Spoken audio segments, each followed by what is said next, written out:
Now we will discuss about the advantages of board and pillar method. अब आपको कई बार पढ़ते समय भूल जाते, इसलिए इस तरह के पॉइंट्स बना के रखिएगा। ठीक है, हम अपने डिग्री और डिप्लोमा के पीरियड में बनाए थे, वही आप लोग को बता रहे।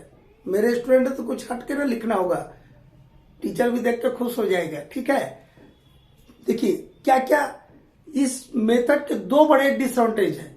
ठीक है, अदरवाइज ये मेथड बहुत बढ़िया है, लेकिन दो बहुत बड़े डिसएडवांटेज है। जब हम डिसएडवांटेज की चर्चा करेंगे तब वहां बताएंगे।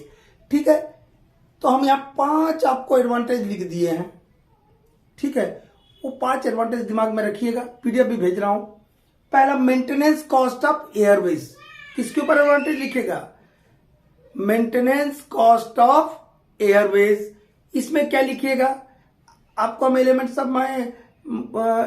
ऑफ बोर्ड एंड पिलर का वीडियो भेजे, देखे होंगे तो देख लीजिएगा, नहीं देखे देख लीजिएगा। उसमें बताया जो आपका रोडवेज है, एयरवेज है, गैलरीज है, कहाँ रहता है? सॉलिड कोल में रहता है। तो सॉलिड कोल में है तो उसका मेंटेनेंस कॉस्ट क्या आएगा? कम हो जाएगा, क्योंकि ज्यादा डिस्टर्ब नहीं होगा। ठीक है, और उससे हमारा टोटल कॉस्ट बचता है। तो इसमें एक लाइन लिख दीजिएगा,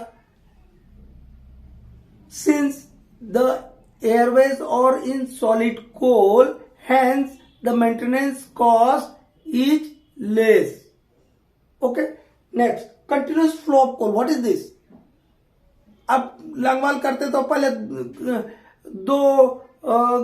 क्या बनाते हैं? गेट रोड्स बनाते हैं, उसके बाद पूरा मशीन लगाइएगा, मशीन लग जाएगा, बहुत बड़ा सेटअप होता है, उसके बाद आपका कोयला चालू होगा ना। इसमें ऐसा नहीं है, आप जैसे ही कोल सीम में पहुंचे डेवलपमेंट करते, मतलब गैलरी बना रहे, तो गैलरी से भी कोयला नहीं मिलेगा। हम बताएंगे उसका परसेंटेज कितना निकलता है, 20 से 30% रहता है, किसी किसी एक्सट्रीम केस में 35% भी मिलता है, लेकिन 20 से 25-28 इस टाइप का रहता है, क्योंकि हम लोग तो माइनिंग में ना काम करते हैं। तो आपको जो है कंटिन्यूस फ्लो, डेवलपमेंट हम कर रहे हैं तो कोयला मिल रहा, डेवलपमेंट के बाद डिप्लेइंग करेंगे तो कोयला मिल रहा है, मतलब कंटिन्यूस फ्लो ऑफ कोल है इसमें। ठीक है, नेक्स्ट, अनप्रोडक्टिव वर्क इस मेथड में नहीं है, क्योंकि हम ये मेथड ही को वहां लगाते हैं जहां पे आपका coal seam free from dirt, band and stone band. Applicability condition में हम बताए हैं। ये हो गया। एडवांस्ड प्लानिंग कर सकते हैं इस मेथड में। कैसे? इसमें इसका जब ये भेजेंगे, क्या बोलते पीडीएफ, उसमें एक वर्ड आया होगा तो बहुत कम आदमी भी दिक्कत हो जाएगा। रिविल्स लिखा होगा। ये रिविल्स मतलब होता है बताता है, डिक्टेट करता है। अंग्रेजी में क्या बोलेंगे? डिक्टेट। स्पेलिंग देख लीजिएगा। ठीक है, DI होता है, डिक्टेट। रिविल्स मतलब डिक्टेट, बताता है। ठीक है, इस टाइप का इसका मीनिंग होता है रिविल्स का। हम डेवलपमेंट में गैलरीज बनाते हैं, तो यदि कोई जियोलॉजिकल डिस्टर्बेंसेस आएगा, फॉल्ट है, आपका स्लीप है, ठीक है, सील है, डाइक है, उसका पहले से हमको पता रहेगा, तो पता हो जाएगा तो क्या होगा? This fact enabling the management to plan accordingly the working in next stage, that is depillaring. Okay, surface features can be protected by this method. आप फर्स्ट ईयर के बच्चों को तो सब्सिडेंस है नहीं, हम सब्सिडेंस के ढेर सारे वीडियो भेजे हैं, 8-10 को वीडियो भेजे हैं। ठीक है, सब्सिडेंस क्या होता है? हम लेमन भाषा में बता रहे हैं। पहले अंडरग्राउंड में से हम कोयला निकालते हैं। अंडरग्राउंड से जब कोयला निकालेंगे तो क्या हो जाएगा? वहां वॉइड बन जाएगा, VOID, वॉइड मतलब खाली जगह हो जाएगा। वो खाली जगह हो गया तो अब क्या होगा? प्रेशर का रीडिस्ट्रीब्यूशन होगा, और उसका इंपैक्ट कहां पड़ेगा? On the surface. On the surface पड़ेगा तो वहां स्ट्रेन प्रोड्यूस हो जाता है, और स्ट्रेन प्रोड्यूस होने से 3 तरीके के वहां पर इंपैक्ट होंगे। एक होगा क्रैक्स आ जाएंगे, दूसरा हो सकता है कि थोड़ा सा धस जाए, थोड़ा सा ऐसा था ये ऐसा हो जाए, ट्रप टाइप का बन जाए, या कब सिंक होल बन जाए, मतलब वो पूरा का पूरा जमीन धस करके सीधा कहां चले गया? अंडरग्राउंड में, जहां से आपने कोयला निकाला था। ठीक है, इसी को बोलते हैं सब्सिडेंस। क्या बोलते हैं? सब्सिडेंस। अब इसको टेक्निकली टर्म में क्या बोलेंगे? Subsidence is the depression of ground surface due to mining, excavation, or due to extraction of minerals, or due to extraction of coal. It may be sinkhole, trough or cracks on the surface. अब ये subsidence तो बड़ा खराब चीज है, तो subsidence को कैसे रोकेंगे? सब्सिडेंस को रोकने के कुछ मेजर्स होते हैं, हम वहां वीडियो भेजे हैं, प्रिवेंशन ऑफ सब्सिडेंस या underground control methods to prevent subsidence करके वीडियो भेजे हैं। आप लोग के भी काम का नहीं है, वो सेकेंड ईयर थर्ड ईयर जो के बच्चे उनका काम का है, ठीक है। लेकिन आपको भी लगता है कि क्या चीज है, एक बार उत्सुकता बस एक बार जाके देख लीजिएगा, ठीक है। और ये सब्सिडेंस का डेफिनेशन एंगल ऑफ ड्रॉ में मिलेगा, ठीक है। और कंट्रोल मेथड का एक अलग से वीडियो भेजा है, सब्सिडेंस कंट्रोल मेथड का। तो सरफेस फीचर्स को हम प्रोटेक्ट करने के लिए कई मेथड लगाते हैं। एक सबसे ज्यादा फेमस मेथड है, लेकिन अब हम यूज नहीं करते उसका, वर्किंग विथ सेफ्टी पिलर। क्या है? वर्किंग विथ सेफ्टी पिलर, ठीक है।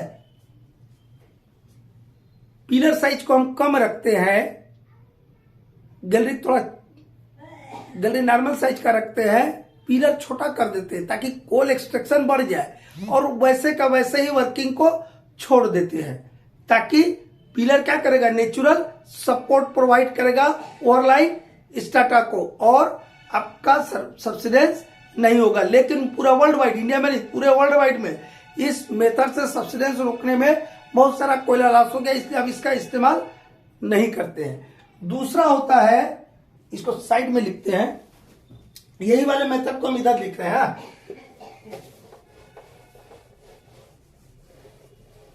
एक तो वर्किंग विथ सेफ्टी पिलर, दूसरा तरीका होता है स्टोविंग। स्टोविंग कर देंगे। स्टोविंग क्या होता है? जहां से हमने कोयला निकाला वो खाली जगह में सैंड स्टोविंग कर देते हैं, सैंड भर देते हैं, बालू रेती जिसको बोलते हैं, ठीक है। वो भर देंगे तो कॉम्पैक्ट हो गया। कॉम्पैक्ट हो गया तो अब सरफेस के ऊपर कोई स्ट्रेन प्रोड्यूस नहीं होगा। जब स्ट्रेस प्रोड्यूस नहीं होगा तो सब्सिडेंस भी नहीं होगा, ठीक है। स्टोविंग हुआ। एक और मेथड है पार्शियल एक्सट्रैक्शन। पार्शियल एक्सट्रैक्शन, इस शॉर्ट में एक्सटी लिख दिया, ऊपर में लगा दिया, एक्सट्रैक्शन समझिएगा। पार्शियल एक्सट्रैक्शन का भी दो तरीका है, इसके भी दो तरीके सब जान लीजिए, हमसे वहां नाम लिख के छोड़ दिए। एक होता है wide stall method. Wide stall method कम से कम नाम सुन के रखिएगा तो पढ़ने में काम आएगा next year. Wide stall method और splitting as a final operation. Splitting as a final operation, ये वाइड स्टॉल मेथड इंडिया में इस्तेमाल हुआ है। झरिया टाउन, धनबाद के पास एक झरिया करके जगह है, वहां पर झरिया टाउन के नीचे से कोयला को निकालने के लिए हम लोगों ने इस मेथड का इस्तेमाल किया, ठीक है। इसमें क्या होता है, बड़ा चौड़ा चौड़ा गैलरी, 6 मीटर से 9 मीटर चौड़ा गैलरी ड्राइव करते हैं, और छोटा छोटा पिलर हम छोड़ देते हैं, लेकिन पिलर के चारों तरफ स्टॉल खड़ा करते हैं। देखिए वाइड स्टॉल, वाइड गैलरी रहेगा, और जो पिलर छूटा उसके चारों तरफ स्टॉल खड़ा करते उस पिलर को वेदरिंग से बचाने के लिए, ठीक। अभी तुम लोग के ज्यादा काम करने से ज्यादा अभी यहां बताना ठीक रहेगा। Splitting as a final extraction, as a final operation. Partial मतलब क्या, थोड़ा सा एक्सट्रैक्शन कर रहे हैं, तो क्या करते हैं हम, पिलर है, पिलर को स्प्लिट किया, जितना कोयला निकला, बाकी जो बच गया स्टोक्स, उनको वैसे का वैसे ही छोड़ दिया ताकि सब्सिडेंस ना हो, ठीक है। इसके बाद क्या है आपका हार्मोनिक माइनिंग, इसका एक और नाम है हार्मोनिक माइनिंग, या दूसरा नाम है compensated strain method. Compensated strain method, या हार्मोनिक माइनिंग या कॉम्पेंसेटेड स्ट्रेन मेथड का हम एक अलग से वीडियो भेजे हैं, कभी देखना है तो वहां देखिएगा, वहां बहुत लंबा चौड़ा समझाए, यहां 2 लाइन बताएंगे।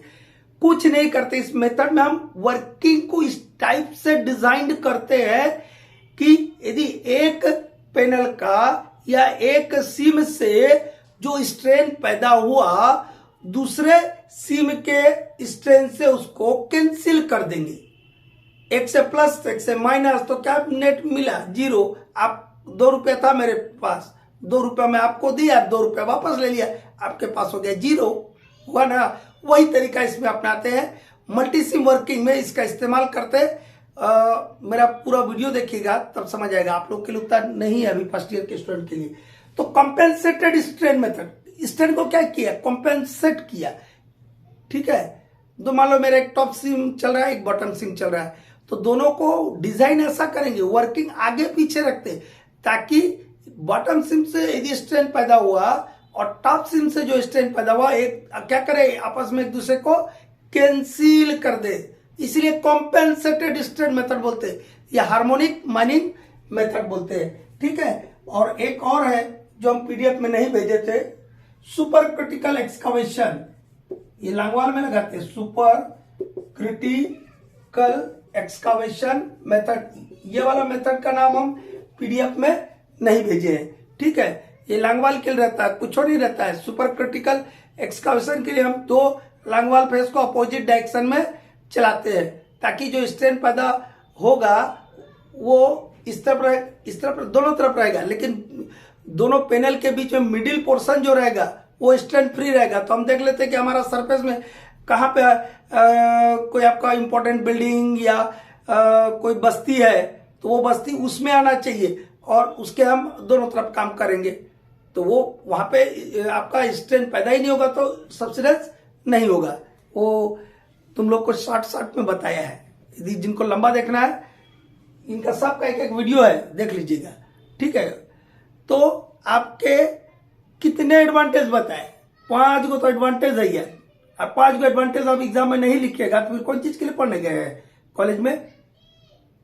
ठीक है, 5 गो बताए। क्या क्या बताए? एक तो एयरवेज का कॉस्ट, मेंटेनेंस कॉस्ट कम आता है, कंटिन्यूस फ्लो मिलता है, ठीक है। एडवांस प्लानिंग कर लेते हैं, क्योंकि डेवलपमेंट स्टेज में हमको जियोलॉजिकल डिस्टर्बेंसेस का पता चल जाता है, ठीक है। सरफेस फीचर्स को हम प्रोटेक्ट कर सकते हैं, ये मेथड को अपना करके, जो भी हम नाम बताएं। इसके अलावा इसमें कोई अनप्रोडक्टिव वर्क हम नहीं करते, ये भी एक एडवांटेज हो गया, क्योंकि अनप्रोडक्टिव वर्क करेंगे तो हमारा कास्ट बढ़ेगा ना, कास्ट नहीं बढ़ना चाहिए माइनिंग में।